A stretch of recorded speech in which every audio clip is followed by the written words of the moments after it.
Bezrat Hashem Yitbarach, que le shiur soit pour la refoua de Shmuel Eliyahu ben Suzy Sarah, ainsi que de Meir ben Simcha, et de tous les malades de Am Israël. Donc on est ce soir dans un séminaire avec la présence donc de jeunes filles, des élèves, et donc il y aura peut-être des questions, des interruptions, on verra bien. Comme disait mon Rav, il faut qu'une question soit une vraie question pour qu'elle soit posée. Puis des fois, le shiur essaie de répondre ou d'anticiper sur les questions, mais bien évidemment, il sera possible aussi après de prendre le temps d'en parler. Le thème que je voudrais aborder avec vous, il paraît être un thème bateau, mais comme on sait, les bateaux, il y en a de toutes les tailles. D'ailleurs, il y a des magazines sur les bateaux.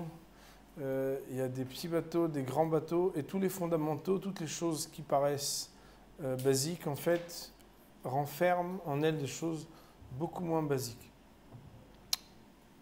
Le sujet qu'on va aborder est inspiré directement du Rabbeinu Bahye sur l'introduction sur la paracha de Yitro. Tout le monde a entendu parler de l'importance du dibour, de la parole.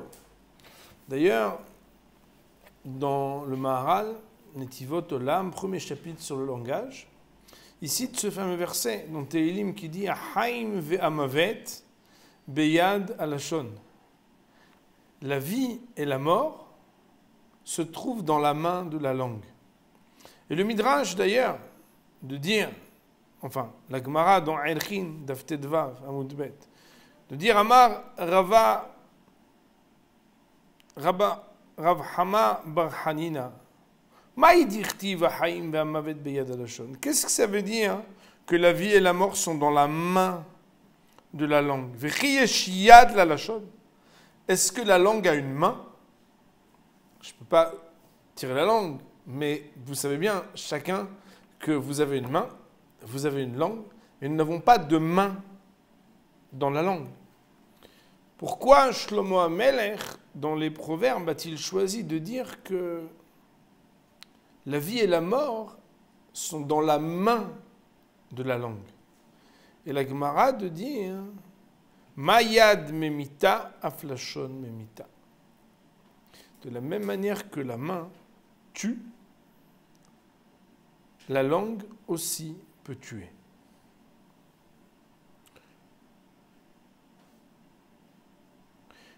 La Gemara de dire alors quoi? Mayad memita avlashon memita, imayad en memita la besamouch avlashon en memita la besamouch là. Peut-être alors tu vas dire que pour tuer avec sa main, il faut être à côté. Donc de la même manière, peut-être que la langue elle peut tuer que quand elle est à côté. Talmud Lomar, il y a un autre verset qui dit Hetz shahut leshonam. Comme une flèche déjà tirée se trouve être la langue. La langue est une flèche dans un autre verset. Alors la Gemara de dire, mais alors, bon, ok, donc on apprend de là que même de loin, on peut tuer avec la langue, comme avec une flèche, on peut tuer avec la langue. La Gemara de dire, mais à ce moment-là, c'est jusqu'à 50 amas, 100 amas, ça veut dire 25 ou 50 mètres. Peut-être qu'alors on ne peut pas faire plus loin qu'un certain périmètre. Talmud Lomar, Shatou Beshamayim, Piyem ul Sholam Talech Baaretz. Il y a un verset qui dit, quand bien même est-ce que leur langage se dirigerait vers le ciel, comme si par exemple on jetait une flèche en l'air, et le Shonam Talech Baaretz. La langue, elle continue, elle marche sur la terre. Alors la Gemara, elle dit, mais attends, je ne comprends pas. Si, mais déjà, tu vois que la langue, elle peut aller très très loin. Alors tu n'as plus besoin de me dire, Ahaim ve'amavet beyad alashon. Puisque tu es de près, alors tu es de près. Mais si tu peux tuer même de loin, tu n'as pas besoin de dire qu'il peut tuer de près. Par exemple, quelqu'un qui dit avec un pistolet, tu peux tuer même quand tu le mets juste à côté. C'est pas ça la hidouche. L'idée inédite, c'est de dire même de très loin, même à 200 mètres, même à 600 mètres. Alors pourquoi avoir besoin de dire Beyad Lashon? Et là, la Gemara de dit,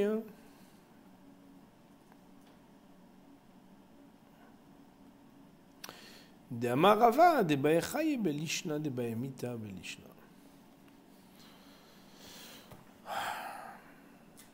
Parce que celui, en fait, qui veut la vie, ça va dépendre de la langue, et celui qui veut la mort, ça va dépendre de la langue. Si on avait parlé uniquement du mal qui peut être fait par la langue, c'est vrai que on aurait pu parler de la distance.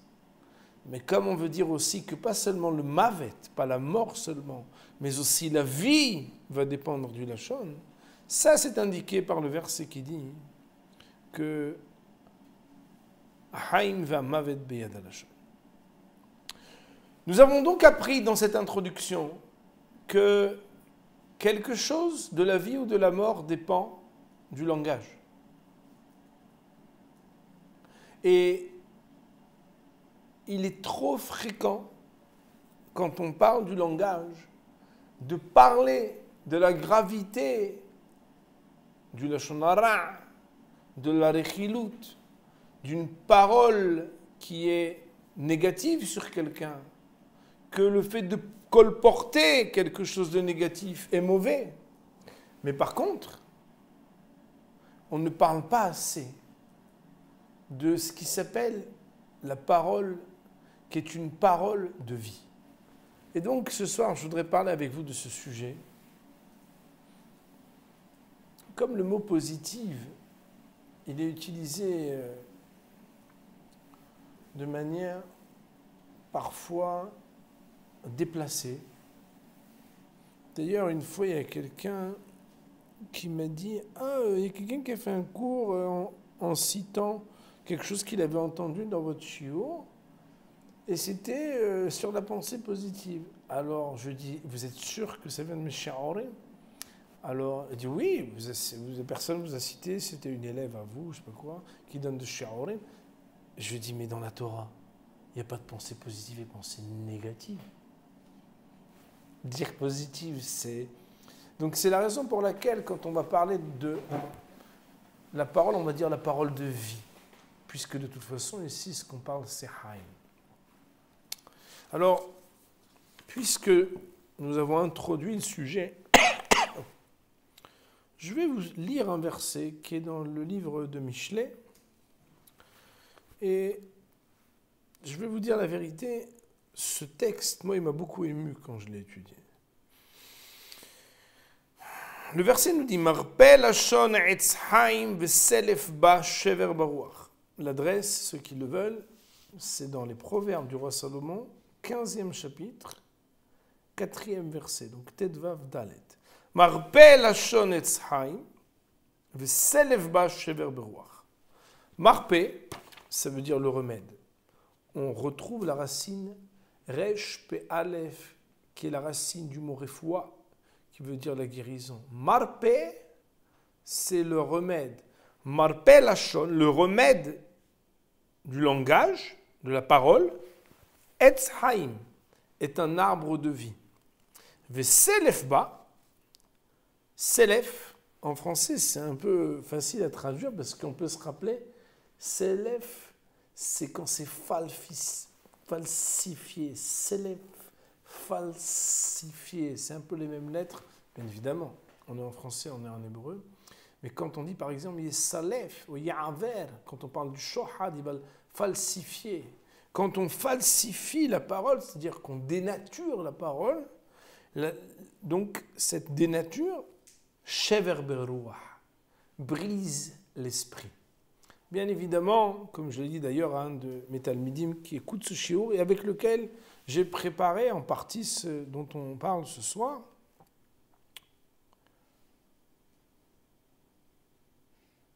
Traduire un verset du roi Salomon, c'est toujours l'écorcher. Parce qu'un verset, ça s'étudie, ça ne se traduit pas. C'est la raison pour laquelle, dans le Maharal, souvent, dans Netivot Olam, il commence un chapitre avec un verset de Michelet, et ensuite il le commente, il l'explique pendant tout un chapitre.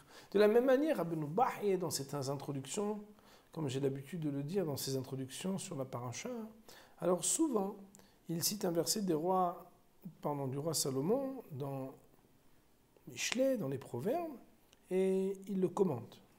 Et là, le Rav nous explique quelque chose d'extraordinaire. Shlomo HaMelech alav shalom modi'anu bakatuv hazeh godel hato'elet hanimtza belashon. Les mots sont pour moi tellement extraordinaires que je le dirais exceptionnellement du texte lui-même, quelques extraits pour se parfumer de ce qui est écrit ici, noir sur blanc, de manière tellement simple. Et si nous avions su, eh bien, Be'ezrat Hashem, aujourd'hui, nous saurons. Qu'est-ce qu'on sera capable d'en faire? Nous verrons, mais d'abord, nous apprendrons qu'est-ce qui est écrit ici. Shlomo HaMelech a voulu nous enseigner, nous dit le Rabbeinu Bachye, que le langage va guérir les maladies de l'âme. Holé hanefesh, urfuata eliona al kol yeter harefuot.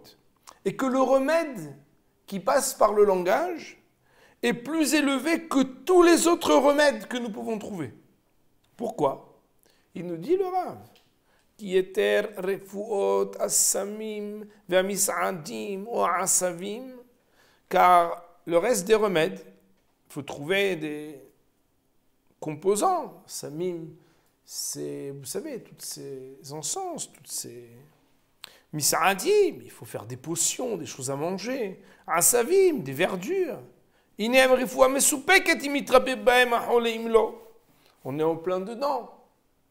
Il y a un doute à savoir, ça va marcher ou ça ne va pas marcher? Le vaccin va faire effet ou va pas faire effet? Ce médicament fonctionne-t-il et aide-t-il ou pas? Toutes ces choses-là sont safek, on reste dans le doute. Combien de pourcents?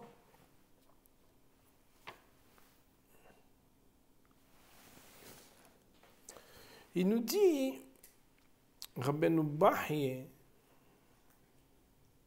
peut-être ça va marcher, peut-être ça va pas marcher. Et peut-être même, si ça marche, ça va juste enlever la maladie. Mais rallonger la vie, il n'y a pas de remède qui rallonge la vie. Les mots, aval marpe alashon, mais le remède qui passe par le langage, par la parole, il n'y a aucun doute sur la valeur de ce remède, qui imrefoua vada'it. Non seulement c'est sûr qu'elle guérit, et il y a la force de pouvoir rajouter à la vie de l'homme. Elle est l'arbre de vie, c'est-à-dire la source de vie. Alors la vie est attachée, liée à ce marpé lachon. Ça veut dire que quand Shlomo HaMelech nous dit marpé lachon etzhaim, le remède qui passe par la parole, par le langage, est un arbre de vie. Il nous enseigne que le meilleur remède qui puisse exister, c'est la parole. Incroyable. Alors, pourquoi? Comment? Et de quelle parole s'agit-il? Il nous dit Rabbeinu Bachye,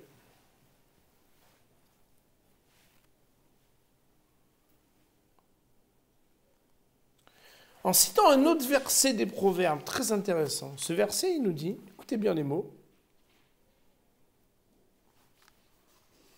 Ruach ish yechalkel mahaleu veruach nechea misaena.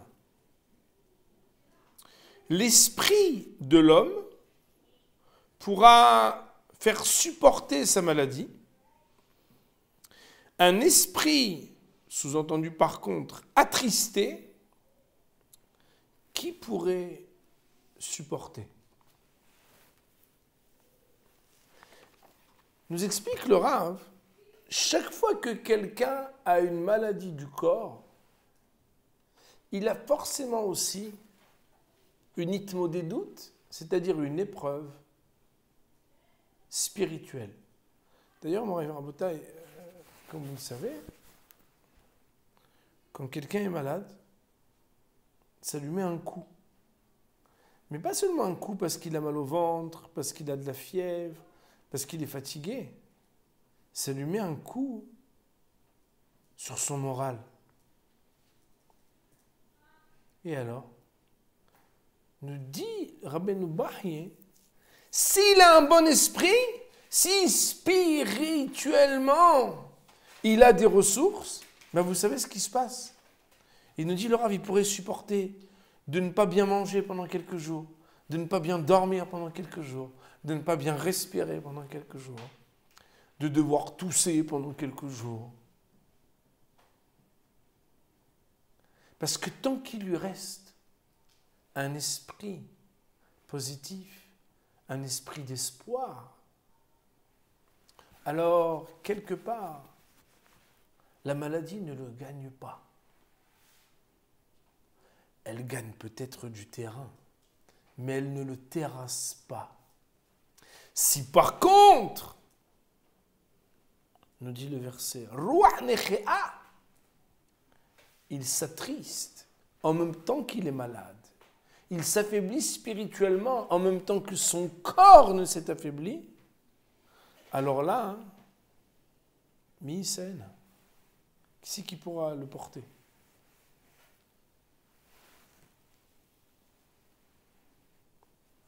C'est là que tout se joue, nous dit le Rabbeinu Bachye. Lorsque quelqu'un, il a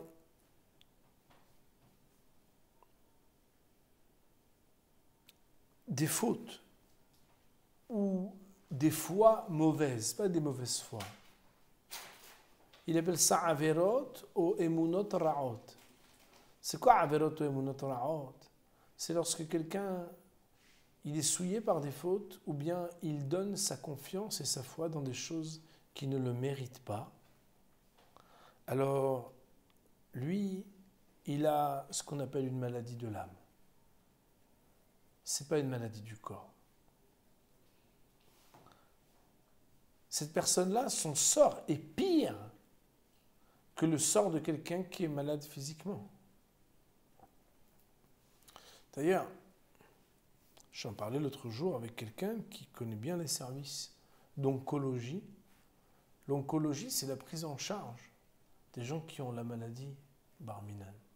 La maladie qu'on ne nomme pas, mais dont chacun peut deviner de quoi on parle. C'est qu'en fait,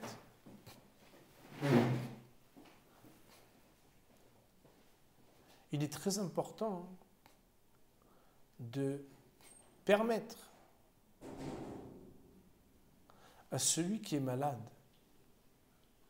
de garder l'espoir. Parce que tant que celui qui est malade a la foi et a l'espoir, alors il pourra surmonter l'épreuve. Si Khalil, Hachem préserve, il perdait espoir, alors là,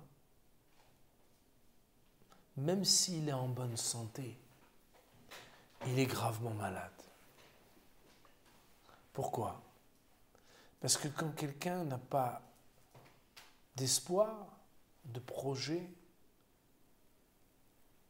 de foi et de confiance dans l'avenir, même si d'apparence il n'est pas malade, c'est un grand malade. Bon, il verra bouteille. Parler à quelqu'un qui souffre, c'est lui donner de la vie. C'est lui rallonger la vie. Comment c'est lui rallonger la vie? Comme vous le savez, sur le verset qui dit Veipach be'apav nefesh haya, HaKadosh Baruch Hu a insufflé en l'homme une âme de vie. Le Targum Onkelos très connu nous dit Ruach Memalela. C'est la parole le souffle qui permet de parler. D'ailleurs, comme vous le savez, le jour du Shabbat, lorsqu'on ne sait pas si Hazb Shalom, et Dieu nous préserve de ces situations, si une personne est en vie ou si une personne, Hazb Shalom, n'est plus en vie, puisque vous savez qu'il y a des lois qui sont très particulières codifiées dans Shulchan Aruch pour savoir qu'est-ce qu'on fait quand quelqu'un quitte ce monde le Shabbat. Comment vérifie-t-on? On rapproche de sa bouche une plume pour voir si elle bouge. S'il y a encore du souffle, c'est qu'il est vivant. S'il n'y a plus de souffle, c'est qu'il n'est plus vivant. Bien évidemment, à la différence des animaux, puisqu'il existe 5 catégories d'individus, d'êtres, de créatures. Comme vous le savez, le domème, le minéral, le tsomer, le végétal, le baal hay, l'animal, le médaber, celui qu'on qualifie, tel que Rabbi Yehuda Levi, dans le livre Le Kuzari, le dit, être que l'homme est le parlant, c'est sa caractéristique, il est le parlant. Et le dernier, c'est le Yehudi, c'est le juif. Et d'ailleurs, s'il fallait faire cette petite digression en citant l'enseignement exceptionnel du Briskerov, de qui on rapporte qu'il disait que de la même manière que si une plante perd de sa vitalité, elle ne se transforme pas en pierre minérale, vous êtes d'accord? Et de la même manière, si un animal perd de sa vitalité, il ne descend pas d'un niveau pour devenir une fleur. Mais de la même manière, un parlant qui n'est pas à la hauteur de sa parole, il n'est même pas un animal, il n'est rien du tout. Et de la même manière, quelqu'un qui doit être à la hauteur de ce qui s'appelle Israël et qui ne l'est pas, n'est même pas comparable à un parlant. Aussi, bien sûr que ce qui est précisément la vie chez l'homme, c'est sa parole, eh bien, quelque part, donner de sa parole à celui qui souffre, c'est lui donner de la vie. Le Rav, il nous cite un midrash avec un éclairage absolument exceptionnel. Peut-être que vous le connaissez. Les jeunes filles, elles mettent des colliers, elles mettent des bijoux. Mais est-ce que vous avez entendu parler une fois du pendentif d'Avraham Avinu? Nous dit le midrash.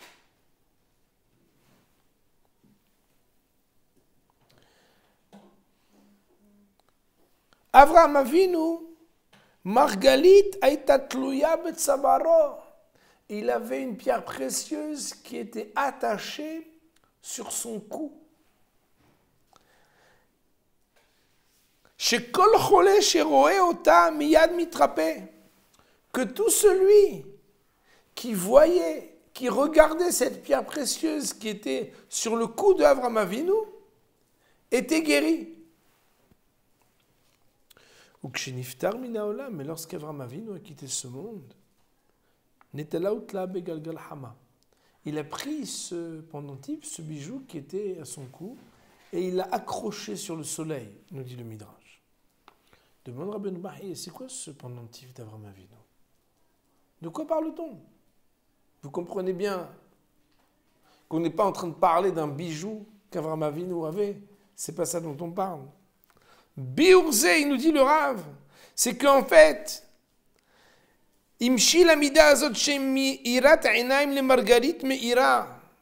on parle que ce qui était dans la gorge d'Avraham Avinu était lumineux comme une pierre précieuse éblouissante.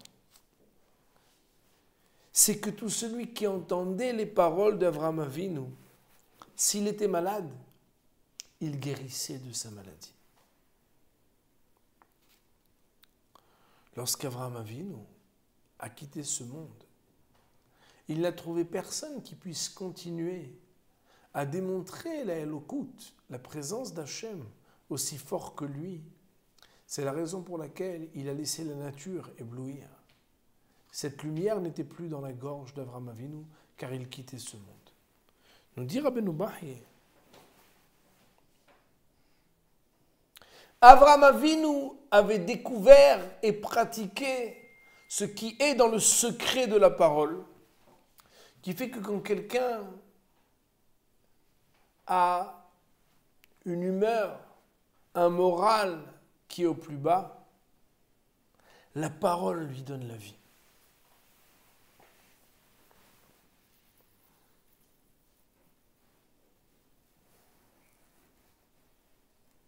Ça coûte cher de parler avec quelqu'un qui est malade.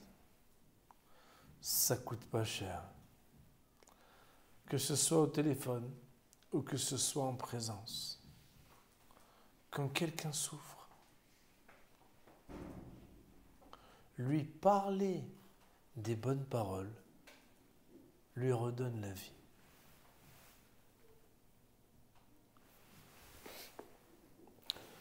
Rabbeinu Bahye nous dit, quand quelqu'un est malade, tu peux lui amener des vitamines, bien sûr. Tu peux lui amener des médicaments, bien sûr.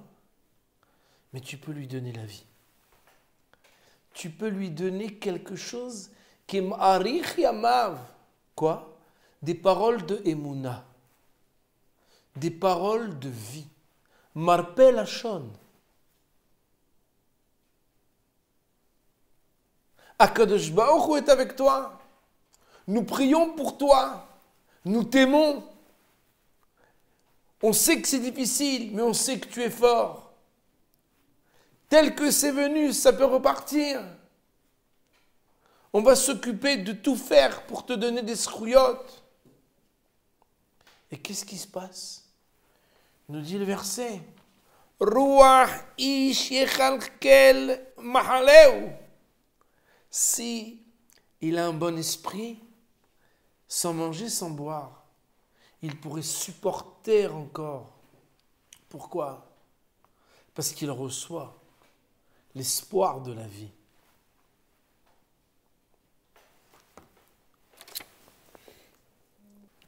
Des remèdes qui coûtent de l'argent, fine, c'est pas facile de les trouver. On va pas te demander un argent que tu n'as pas. Mais dire quelques paroles à quelqu'un de malade, lui montrer qu'on l'aime, lui parler d'espoir, lui parler d'une suite, lui parler d'un après, lui donner un peu de joie, ça coûte quoi? C'est du pikuach nefesh, nous dit le Rav. Et c'est une mitzvah d'Hatzalat Chaim. Celui qui regardait le pendentif d'Avraham Avinu brillait sur sa gorge, était guéri. Il nous dit le Rav, celui qui entendait ses paroles, il était guéri.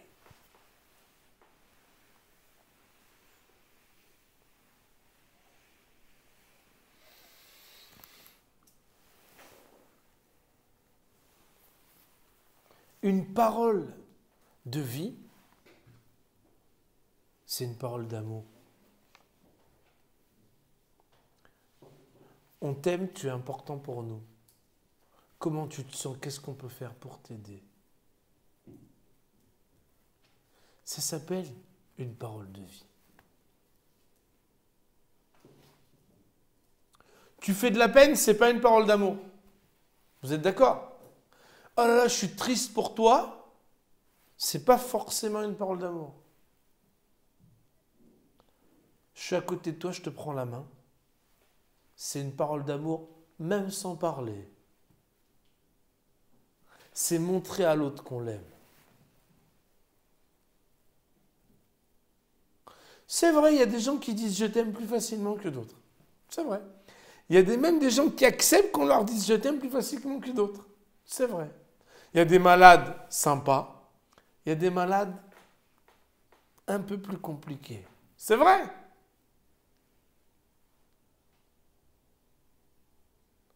Mais ça dépend de l'autre. À Mavdil. Si quelqu'un il a besoin de prendre un cachet et il est un peu lourd et il dit ouais j'ai pas envie. Si c'est une question de vie ou de mort, on va quand même lui donner ou pas? Bien sûr, par le nez s'il faut. Pourquoi? faut qu'il guérisse. Si Hachamim nous disent que Marpeh Lashon Etz Chaim, le comment, c'est une bonne question. Mais le oui ou non, c'est pas une question. C'est certain qu'il va falloir donner Marpeh Lashon, parce que c'est Etz Chaim. C'est sûr qu'il faut parler à celui qui est malade. Comment lui parler? Combien lui parler? À quelle heure lui parler? Quel mot lui dire? Qu'est-ce qu'il aime, qu'est-ce qu'il n'aime pas? Ok. Mais le laisser sans voix, sans parole, sans foi, sans espoir, c'est le laisser dans le désespoir. Peut-être qu'il s'en sortira un petit moment. Ruach ish yechalkel machaleu. Mais